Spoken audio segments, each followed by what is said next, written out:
बिस्मिल्लाहिर्रहमानिर्रहीम। पिछले कुछ लेक्चर्स में हम ये देख रहे थे कि बरसगीर में बरतानवी निज़ाम तालीम कैसा था और कौन सी पॉलिसीज़, कौन सी रिपोर्ट और कौन से अहम काम यहाँ के निज़ाम तालीम के लिए अंजाम दिए। अब आज के इस लेक्चर में हम ये देखेंगे कि बरसगीर में जो बरतानिया ने निज़ाम तालीम दी उसकी मेन खसूसियात क्या थी, और जब हम इस निज़ाम तालीम में अंग्रेज़ों के इस रोल को, इस पॉलिसीज़ को, मैकाले रिपोर्ट, रूल डिस्पैच, सार्टर स्कीम, हंटर कमीशन, इन सब को हम देखते हैं तो ये साफ़ चीज़ बिल्कुल आया हो जाती है कि अंग्रेज़ों का कायम करदा ये निज़ाम बुनियादी तौर पर मकामी जो मुसलमानों का निज़ाम तालीम था उसको जड़ से ख़त्म करने की कोशिश थी। क्योंकि जब वो यहाँ पर आए तो तालीम आम और मुफ्त थी, तालीमी अदारे माली तौर पर आज़ाद थे, ख़ुद मुख्तार थे और इल्मी तौर पर हुकूमती असरात से आज़ाद थे। लिहाजा ऐसे जब जब ये पोजीशन होती है, जब ये शराइत किसी भी मुल्क के निज़ाम तालीम में आज भी पूरी होती है, तो वहीं पे दरअसल रिसर्च होती है, वहीं पे क्रिएशन होती है, वहीं पे इल्मी ग्रोथ होती है, वहीं पे नई थ्योरीज सामने आती हैं। वो तालीम आम हो, मुफ्त हो और इदारे माली तौर पर आज़ाद हो, ख़ुद मुख्तार हो और अपने इल्मी असरात में हुकूमत से आज़ाद हो, और ये फ़िज़ा वहाँ मौजूद थी। अब इस फ़िज़ा को उन्होंने आकर टोटली ख़त्म करने की कोशिश की अपनी जड़ से, और यहाँ पर कोशिश उन्होंने क्या की कि हम ईसाईयत को फ़रोग़ दें और उन अदारों को प्रमोट चढ़ाएँ, उन अदारों को ग्रांट्स दें, उन अदारों को फैसिलिटेट करें जो कि अंग्रेज़ी को पढ़ाएँ, अंग्रेज़ी की फ़ौक़ियत को तस्लीम करें और अंग्रेज़ी को ज़बान को पढ़ाते हुए साथ ईसाईयत की तबलीग भी करें।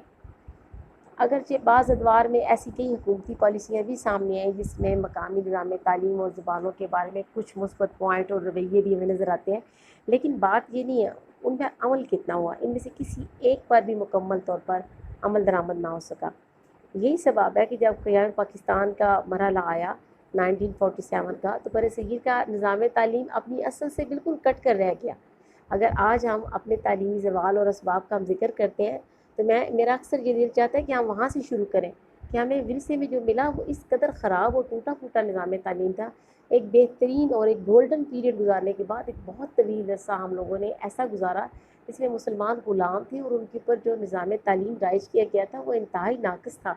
अभी आगे चल कर जब हम उसकी खसूसियात का जायज़ा लेंगे तो आप खुद देखिएगा कि उनमें से कोई भी एक खसूसियत ऐसी नहीं है जो सपोर्टिव हो किसी भी कौम की ग्रोथ के लिए, डेवलपमेंट के लिए, यहाँ वहाँ पे क्रिएटिविटी को पैदा करने के लिए, वहाँ के लोगों की बेहतरी के लिए किसी भी लिहाज से बेहतरीन निज़ाम तालीम वाली एक खसूसियत भी उसमें मौजूद नहीं थी। उनके निज़ाम तालीम में सब अगर हम देखें कि बरतानिया के मकासद तालीम क्या थे, एक आज़ाद कौम के मकासद तालीम यकीनन और होते हैं, मगर जब वहाँ पर कोई कौम खुद मगलूब हो, ग़ुलाम हो, तो हुक्मरान तबका कब चाहेगा कि वहाँ पर जो है वो आज़ादी की जद्दोजहद और आज़ादी की सोच रखने वाले ज़्यादा लोग पैदा होंगे। अपने मकासद को पूरा करने के लिए अंग्रेज़ों ने हर वो तरीका इस्तेमाल किया जिससे वो मकामी लोगों पर ज़्यादा से ज़्यादा अरसा गालिब रह सके और अपनी गवर्नमेंट को यहाँ प्रोलॉन्ग कर सके। वो सिर्फ ताजर की हैसियत से यहाँ पर आने वाली कौम फातेह बनकर हिंदुस्तान की किस्मत की मालिक बन गई थी। वो यहाँ के हुक्मरान बन चुके थे। उन्होंने अपने अज़ाइम की तकमील के लिए यहाँ के जो ग़ुलाम महकूम हिंदुस्तानियों को ऐसे निज़ाम तालीम दिया जिसने उनकी ग़ुलामी में उनको पुख्ता कार बना दिया, और आज़ादी हासिल कर लेने के बाद भी बरसगीर के लोग अंग्रेज़ों की ज़हनी ग़ुलामी से शायद छुटकारा हासिल नहीं कर सके अभी भी पूरी तरह से। ये सब उस नाक़िस निज़ाम तालीम के बायस हुआ जो कि अंग्रेज़ों ने खालिस्तान बरसगीर के लोगों को हर तरह से ग़ुलाम रखने के लिए शुरू किया था। और बरसगीर का ये निज़ाम तालीम बरतानिया में जो उस वक्त राय निज़ाम तालीम उससे बिल्कुल यकसन मुख्तलिफ था। अगर वो इतना ही मेरिट पे काम कर रहे थे तो उसके कम से कम पैरेलल या उसके करीब करीब निज़ाम तालीम इंट्रोड्यूस करवाते। ज़ाहिर है कि हिंदुस्तान में जारी निज़ाम तालीम का मकसद एक आज़ाद कौम की तश्कील था, जबकि बरसगीर में बिल्कुल उसके अपोजिट एक महकूम कौम पैदा करना, उसको पुख्ता तर करना था ग़ुलामी में। क्योंकि अंग्रेज़ों को हिंदुस्तान में हुकूमती कारोबार चलाने के लिए निचले दर्जे के एहलकार चाहिए थे, क्लर्क तबका चाहिए था, अफसरान तो वो बरतानिया से साथ ला रहे थे। लिहाजा इनके निज़ाम तालीम का अवलीन मकसद क्या था कि वफ़ादार मुलाज़मीन की फराहमी, और दूसरा है मकसद यहाँ पर ईसाईयत की तबलीग, जो खुद कहते थे सेकुलर हैं हम और सेकुलर तालीम दे रहे हैं, लेकिन अमली तौर पर उनकी हर पॉलिसी में, हर चीज़ में ईसाईयत की तबलीग वाज़ेह तौर पर नज़र आती है, जिसके लिए ख़ास तौर पर निचली ज़ात के हिंदुओं को उन्होंने टारगेट किया, क्योंकि हिंदू कम्युनिटी उनको कबूल करने के लिए तैयार नहीं थी। लिहाजा वो लोग महरूम तबका था, उन्होंने उनको फोकस करके आसानी के साथ कुछ माली फ़वाइद देकर असाइयत की तरफ माइल कर लिया। निसाब उन्होंने यहाँ पर कैसा इंट्रोड्यूस करवाया? तख्लीकी सलाहियतों को उजागर करने वाला वो निसाब हरगिज़ नहीं था। हुकूमत की तरफ से जो निसाब मुतय्यन किया गया, इसमें अंग्रेज़ी ज़बान और अदब और अंग्रेज़ी अलूम और फ़नून शामिल थे, और इनमें ज़्यादातर मिशनरी अदारे थे जो आमतौर पर बाकायदा गिरजे के साथ मुंसलिक होते थे और मुस्लिम नुमाया मुकाम पर लगाई जाती थी। और निसाब अमली तौर पर और तहरीरी तौर पर ऐसे होता था जिससे सिर्फ स्टूडेंट्स के ज़हन में असाइयत का गलबा पैदा हो। असातिज़ा ख़ुद पादरी होते, वो उनका लिबास पहनते, गले में स्लीव लटकाई होती, मदरसे के सहन में स्लीव होती, मखसूस तरीके से असम्बली करवाई जाती। तो वो उनकी पूरी जो वो एक फ़िज़ा वहाँ अदारे के अंदर, करिकुलम वैसे भी जो है ना वो ओपन नहीं होता, हिडन भी करिकुलम होता है। हिडन करिकुलम वो होता है जो हमारी अदारे के अंदर एक्टिविटीज़ चल रही होती है। तो उन सारी एक्टिविटीज़ के अंदर जो है वो असाइयत थी। तालीम की पॉलिसी सेकुलर करने से मुराद सिर्फ ये था कि और कोई मज़हब नहीं होगा, सिर्फ हम असाइयत को प्रमोट करेंगे। और अंग्रेज़ी के हवाले से उनका रवैया इंतहाई जो है वो तकब्बराना था। वो कहते थे यहाँ की लोकल लैंग्वेजेस बिल्कुल फेल हैं, बिल्कुल पुअर हैं, नथिंग, कुछ नहीं इनमें हो सकता। और अंग्रेज़ी को उन्होंने कहा कि तीसरी जमात से लेकर बीए तक जो है वो लाजमी की हैसियत हासिल थी। और साथ सितम ये भी था कि सबसे ज़्यादा वक्त अंग्रेज़ी की टीचिंग पे, तदरीस पे दिया जाता था। अंग्रेज़ी के उस्ताद को ही काबिल तरीन उस्ताद डिपार्टमेंट के अंदर समझा जाता था, उसको ख़ास वक़ार हासिल होता था। और मुलाजमत जब मिलती तो उससे पूछते कि आपको क्या अंग्रेज़ी आती है? अगर वो टूटे फूटे चंद फ़िक्रे भी सुना देते तो उसे दाद दी जाती और उसको प्रमोट किया जाता और जॉब में ले लिया जाता। यूँ बच्चों की तालीमी ज़िंदगी में अंग्रेज़ी ज़हनों पर मुसल्लत रहती थी। और अब अफ़सोस के साथ, नाहिस अफ़सोस के साथ कहना पड़ता है कि अभी भी मौजूदा निज़ाम तालीम के अंदर हमारे तालिब इल्मों को अगर बीए लेवल पर ख़ास तौर पर उनकी सप्ली का रेशो चेक करें तो वो अंग्रेज़ी में सबसे हाई होता है।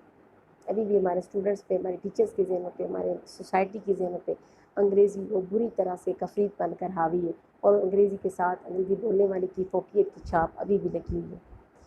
हिस्ट्री को वो किस तरह से पढ़ाते थे? हिस्ट्री को इस तरह से पढ़ाया जाता था कि मुसलमानों के दौर की अच्छी अच्छी बातों को जानबूझकर तोड़ मोड़ कर गलत अंदाज में लिखा जाता। कोई किसी किस्म की किसी बादशाह की इंसानी बशरी गलती को खूब हाईलाइट करके उछाला जाता और उसे इस तरह से क्लास में पढ़ाया जाता कि अगर कोई मुस्लिम बच्चा बैठा हो तो शर्म से डूब मरे। और यूरोप और ख़ुसूसन इंग्लिस्तान की तारीख इस तरह पढ़ाया जाता कि तलबा एहसास से कमतरी में मुब्तला हो जाते और मान लें कि अंग्रेज़ हमसे बेहतर हैं और हम वाकई ही उनके ग़ुलाम बनने के लायक थे, और वो बड़ी महज़्ज़ब कौम है और हम बहुत बदतहज़ीब कौम है। और तारीख़ी वाक़यात को तोड़ मरोड़ कर पेश किया जाता।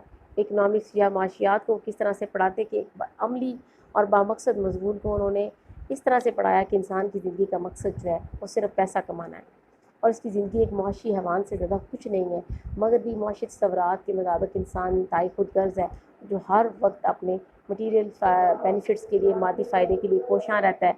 सूद, ज़ख़ीरा अंदोज़ी सब पैसा कमाने के तरीके हैं जिसमें कोई इखलाकी का बात नहीं है। जबकि इस्लाम में तो ज़ाहिर बात है कि सूद से बुरी चीज़ कोई नहीं है, ज़ख़ीरा अंदोज़ी से सख्ती से मना किया गया है। इस्लाम में ज़कात का तसव्वुर है, सदका और खैरात का तसव्वुर है, जिसके हलाल का तसव्वुर है, ख़ाह वो कम ही क्यों ना उसमें गुजारा आपका। तो मुआशियात का ये तसव्वुर जो उन्होंने दिया उसने लोगों के ज़हनी और अखलाकी ज़िंदगी को और हलाल ज़राए रोज़गार को बिल्कुल ही पसे पुश डाल दिया। उसके बाद सियासियात या पॉलिटिकल साइंस का मज़मून उन्होंने कैसे पढ़ाया? सियासियात के मज़मून का निसाब भी इस्लामी तसव्वुरात से मुतसादिम था। जमहूरियत का ये जो मौजूदा तसव्वुर है कि जिसके वोट ज़्यादा वही कामयाब, ये दरअसल अल्लाह ताला की हाकिमियत अल्लाह के इस्लामी नज़रिए के से मुतसादिम है। वोट ज़्यादा होने का ये मतलब नहीं कि आप अपनी आरा में, आप अपने लाहे अमल में, आप अपने मंशूर में भी दुरुस्त हैं। और ये मगरबी जमहूरियत उन्होंने सियासत के थ्रू यहाँ के लोगों में इंट्रोड्यूस करवाई और अवाम की हाकिमियत का तसव्वुर मुसलमानों के नज़दीक सरासर बेदीन था। इसलिए निसाब का ये हिस्सा भी दरअसल मगरबी थाट्स को फ़रोग़ देने का बाइस बना। साइंस के मज़ामीन में जहाँ पर असल तरक्की होनी होती है, क्रिएशन होनी होती है, कौमें ग्रो करती हैं, कौमें तरक्की करती हैं, उन्होंने उसको इस तरीके से पढ़ाया कि तलबा में नई चीज़ों की तलाश की सलाहियत पैदा ना हो, बल्कि उल्टा वो कायनात की तख्लीक और इसके इंतज़ाम के मतलब अल्लाह ताला की ज़ात और उसके अख्तियारात और उसकी सलाहियतों के बारे में शकूक व शुबहात का शिकार हो जाए। अरबी, फ़ारसी और मज़हब और निसाब को बिल्कुल खारिज कर दिया गया और उर्दू को भी सिर्फ प्राइमरी मदारिज के निसाब तक महदूद कर दिया गया। इस तरह अहले हिंद को उन्होंने तमद्दुन से काट दिया। और अगर हम उनकी एक तवील दौरे हुकूमत में देखें तो अगर वो साइंस को इतनी अच्छे तरीके से पढ़ा रहे थे तो कोई एक भी बड़ा साइंसदान उस दौर में हमें नज़र नहीं आता। निज़ाम इम्तहान के हवाले से अंग्रेज़ों के हिंदुस्तान पर कब्ज़े से कबल बरसगीर में मुसलमानों को जो निज़ाम तालीम राइज था उसमें निज़ाम इम्तहान रेगुलर ना होने के बावजूद जो एहलियत और काबिलियत थी वो दरबारी ओहदों के लिए भी तैयार होते थे और उसको कम्पीट किया जाता था बाकायदा, और जो उन्होंने पढ़ा होता था हकीकत उसमें वो सलाहियत मौजूद होती थी। मगर साथ साथ किरदार को भी देखा जाता था, अच्छे इंसान पैदा करने को फोकस किया जाता था।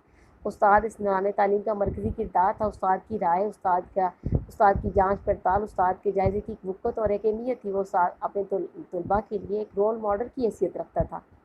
लेकिन इन्होंने निज़ाम इम्तिहान को क्या कर दिया, चंद एक सवालात हैं जिसमें से 33% नंबर हासिल कर लेना जो है वो काफ़ी है। और 33% नंबर भी उनमें क्यों उस वक्त राजी थी, उनके अपने मुल्क में उस वक्त 66% थे। उन्होंने कहा कि यहाँ के लोग ज़हनी और अक़ली तौर पर इतने कमज़ोर है कि अगर 33% भी ले लें तो बड़ी बात है। और अफसोस की बात है कि हम अभी तक उसी 33% के फार्मूले को लेकर चल रहे हैं। अंग्रेज़ों का उस्ताद को भी काम सरकारी मुलाजम बना देने का जो रवैया था वो अभी तक चला आ रहा है। आज भी हमारे माशरे में अफसोस के साथ कहना पड़ता है साथ साथ कि वो मेयार, वो मकाम नहीं है जो कि इस्लामी निज़ाम हुकूमत के अंदर, इस्लाम के मज़हब के अंदर, इस्लामी कल्चर के अंदर होता रहा है और होना चाहिए। इसके साथ इसकी उन्होंने जो तहरीरी इम्तिहानात का एक ऐसा निज़ाम राइज किया था जिसमें उस्ताद की कोई ख़ास हैसियत नहीं थी। बस तालिब इल्म के किरदार और उसके रवैयों के बारे में, उसकी जांच पड़ताल के बारे में उस्ताद के वैल्यू की राय की वैल्यू ही नहीं थी। और उन्हें उन्हें सिर्फ उस इम्तिहान को पास करना था। और वो इम्तिहान निज़ाम इतना कमज़ोर था शुरू में तो बदउनवानियों की जड़ था। और चाहे वो नकल लगाते, कुछ भी करते, उन्हें मखसूस नंबर हासिल करने के बाद वो डिग्री मिल जाती थी। और यही कुछ अब भी हो रहा है, जिसकी वजह से हम कहते हैं आजकल हमारा म्यार तालीम ज़वाल का शिकार है।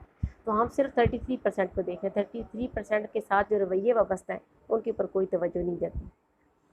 चूँकि इम्तिहान के निज़ाम में कोई अहमियत इस सारे किरदार को और उस्ताद के रोल को और तलबा के बिहेवियर को नहीं थी, इसलिए अमली तदरीस के एतबार से निज़ाम बाकिरदार, बाअमल और तरबियत याफ्ता अफराद पैदा करने में नाकाम रहा। तो इनके निज़ाम तालीम की खसूसियात में हम देखते हैं निज़ाम इम्तिहान साइंस, सियासियात, मुआशियात, तारीख़ और अंग्रेज़ी और इसके साथ साथ निसाब तालीम या मकासद तालीम, उन्होंने जो कुछ भी किया उसका मेन मकसद और मेन एजेंडा यही रहा कि यहाँ पर तवील अरसे तक हमारी हुक्मरानी और यहाँ के लोगों को ग़ुलामी में पुख्ता तर करना। और बदकिस्मती से इस खित्ते की तालीमी पसमानदगी में इन खसूसियात का असर अभी तक चला आ रहा है। उम्मीद है कि आज का टॉपिक आपको समझ आ गया। मज़ीद लेक्चर्स के साथ अपडेट रहने के लिए हमारे चैनल को सब्सक्राइब करें, बेल आइकन को प्रेस कर लें ताकि आपको लेटेस्ट लेक्चर और इन्फॉर्मेटिव वीडियोस जो है वो मिलती रहें। Stay home, stay safe. अल्लाह हाफिज़।